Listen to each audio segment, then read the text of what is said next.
I met Don at what was A&M College at that time.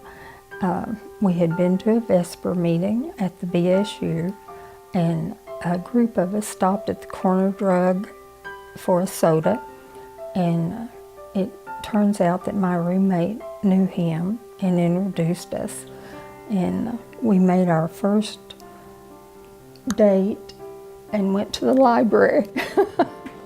I kept calling her and she kept saying no. And I was about to give up and finally said, well, I'll call her one more time, and did, and that started a long, long relationship. We have 3 children. 2 of our children are adopted and 1 natural born, and we have forgotten which one. God has really blessed us with a family that we love and they love us, and we've had a very, very close family life.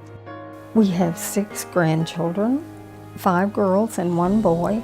They're scattered now all the way from Buffalo, New York to Colorado Springs, Colorado, but we've enjoyed them immensely. I've always had a passion for woodworking, and some years ago got involved in doing some wood turning, and that is what I love to do. It's what I would spend all my time doing if I didn't have to do other things. When people ask me how long does it take to do one of these, there's no real answer to that, because sometimes I end up going out to some place where there's trees have been cut, and I end up cutting them, and then you got to lug them home, and then you got to get them sized down and saw it into a circle and mount it on the lathe, and that's all work. And when you get to that point, now you have some fun of watching the wood chips fly and seeing what happens.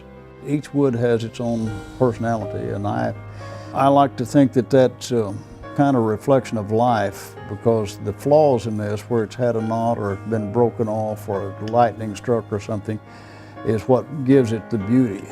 And to me, that's what life is. Those hard knocks that we experience are what brings out the beauty in people.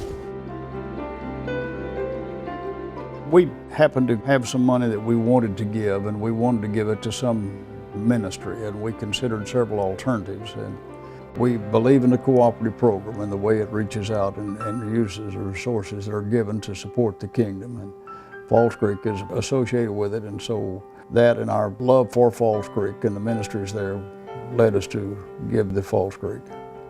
It does minister to a lot of people, and I think that was one of the main reasons that we chose to donate to Falls Creek.